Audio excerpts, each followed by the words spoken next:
Très heureux de vous savoir nombreux, chers inconditionnels de l'Evolca News. Bienvenue à suivre cette nouvelle session d'actualité. À présent, le titre du journal. Les agents de la police nationale congolaise ayant résisté à l'avancée du 1-23 AFC lors de la chute de Goma vivent depuis 5 mois un calvaire humanitaire. Ces hommes et femmes dépourvus des salaires et censés assurer la sécurité des populations civiles luttent pour leur survie et certains d'entre eux commencent à mourir de faim, révèle un élu du Nord Kivu que vous aurez à découvrir dans ce journal. Et puis, le chef de l'exécutif provincial du Nord Kivu est arrivé à Beni après un séjour de travail à Kinshasa.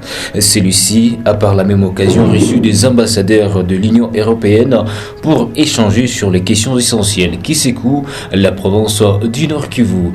Mesdames et messieurs, c'est des titres et bien d'autres sont à suivre dans le développement de ces journaux. À toutes et à tous, bienvenue au détail.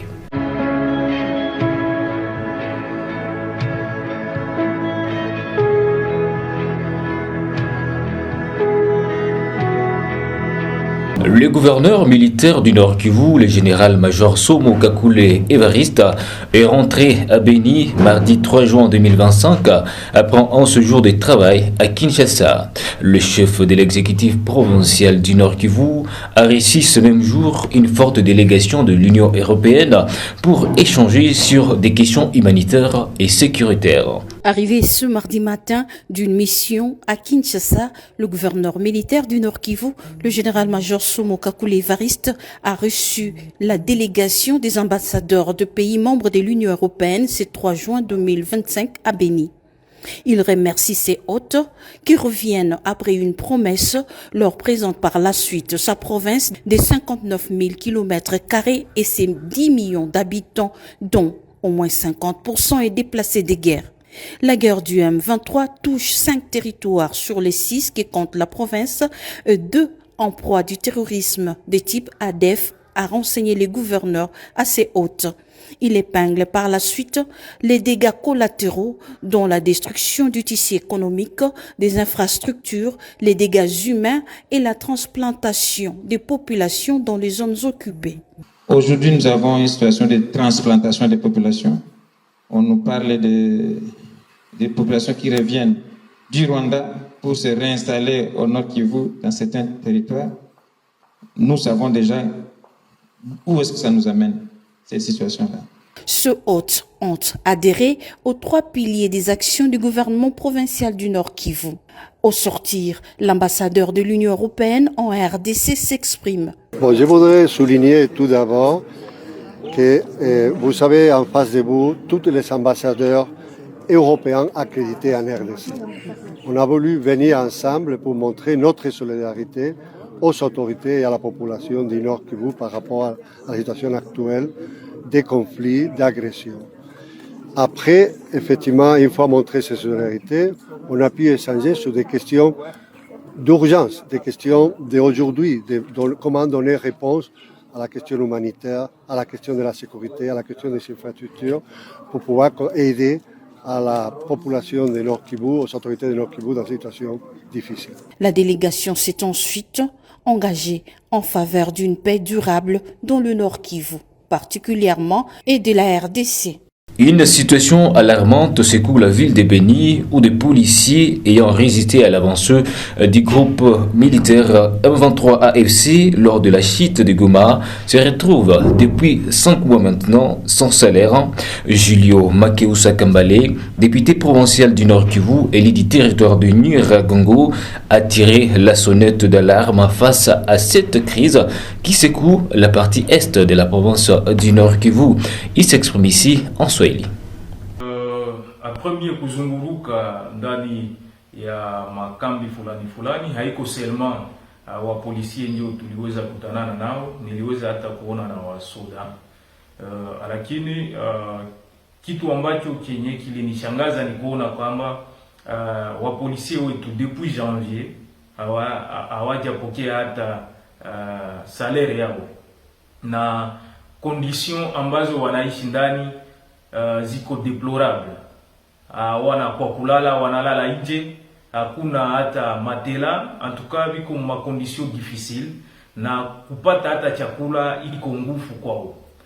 na nimeweza enregistrer au moins 4 cas za wapolisie ambao wameweza kukufa juu ya njala, na hiyo inapatisha kabisa government yetu haya kuona kama wapolisie ambao waliweza kuonesha amour envers notre pays, wanatoka Goma après ku résister contre l'ennemi, wanaweza kutoka Goma kuonesha amour ya inji, wanafika hapa Beni. Lakini kia kushangaza ni kuona kama gouvernement yetu inawadelese na wanabakia katika makondisio zenye ni za mbaya sana.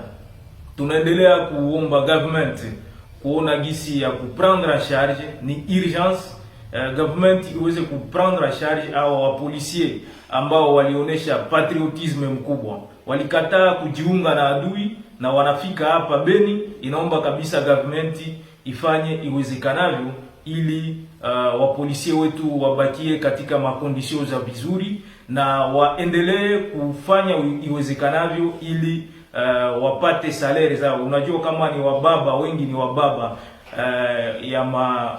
wiko na mafamii plutôt, na kuko wamama ambao wiko na mafamii. Atuka kutokuwalipa ni kuonesha sura ya mbaya. Tuna plaide atuka hii sauti iweze kufikia wakuu viongozi ili waweze kulipa awa. Constant Mutamba, ministre de la Justice congolaise, est revenu en homme libre après s'être présenté au parquet général après la Cour de cassation mardi 3 juin 2025 suite à une convocation du procureur général dans le cadre d'une enquête sur un présumé détournement des fonds alloués à la construction d'une prison à Kisangani dans la province de la Chopo. Suivez ici cette ambiance.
Et à Kinshasa, les transporteurs routiers des camions poids lourds ont décidé de mettre fin à leur grève de ce mercredi 4 juin 2025. C'est en tout cas la décision qui a été prise après la réunion de travail présidée par Jean-Pierre Bemba, vice-premier ministre, ministre des Transports en République démocratique du Congo. Suivez. Nous revenons un peu sur la situation du début. Notre travail se fera comme c'était au départ, de 10h à 15h, les véhicules peuvent rouler, entrer et sortir de la ville de Kinshasa. Bon, pour tout ce qui est déchargement, tout ça, l'accord est tombé. Tous les véhicules de moins de 20 tonnes peuvent faire le ravitaillement de la ville. Voilà. Il y a un couloir commercial qui nous a été concédé dans un premier temps, pour que tout cela se fasse par là. C'est l'accès à la ville de Kinshasa par la route bypass, de bout en bout. Et le communiqué qu'on attendait est sorti. Et nous demandons à tous les camarades maintenant de pouvoir se remettre au travail. Et en se remettant au travail, nous disons que de notre côté, Moussala, ils ont continué. Patron, bazana IPEN, bazana wap météo, wap va se faire connaître. Et pour clôturer cette session d'actualité, la République démocratique du Congo a été élue membre non permanent du Conseil de l'ONU mardi 3 juin 2025. La ministre des Affaires étrangères, Thérèse Kaikwamba Wagner, a indiqué que la République démocratique du Congo joue bien sa partition au Conseil de l'ONU en faisant entendre la voix de l'Afrique à travers toute la planète. Suivez. Ladies and gentlemen of the press, today marks a defining moment for the Democratic Republic of the Congo. With humility and determination, we welcome the decision of the United Nations General Assembly to elect our country to serve as non-permanent member of the Security Council for the 2026-2027 term. On behalf of the President of the Republic, His Excellency Félix-Antoine Tshisekedi Tshilombo, and in the name of the Congolese people, I wish to express our deep and sincere gratitude to all member states that supported our candidacy. We also wish to pay tribute to the African Union, the unwavering support of our continental organization, and the solidarity of all its member states have been instrumental. This election is not only a mark of confidence in the DRC, it is also a reflection of Africa's unity and its rightful place in shaping the global peace and security agenda. The mandate that begins in January 2026 is one we embrace fully.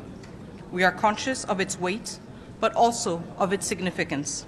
The DRC brings to the Council not only its national experience, but also the voice of a continent that continues to bear the cost of conflicts it did not cause, and whose contributions to peace are too often overlooked.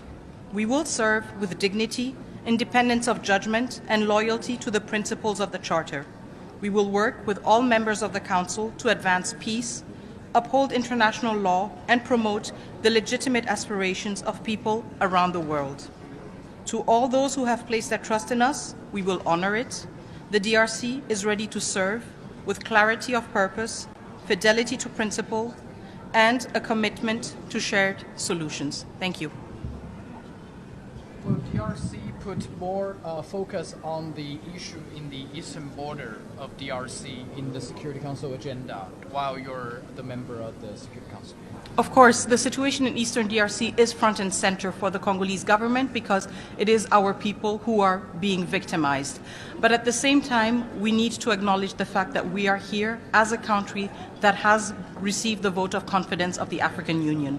We will most certainly come to the Security Council bearing the experience of a country that knows what it is like to have decades of conflict, that has a thorough understanding of the challenges of peacekeeping operations and protection of civilians issues, as well as the convergence between conflict, natural resources, and environmental changes. And this is the experience and expertise we wish to bring to the table, not to serve our own interests, but to serve the interests of humanity, because we know that the situation in the DRC is not an individual or isolated one. We have a lot of crises around the world, and we want to contribute with the strength of our experience and our expertise to the resolution of these challenges.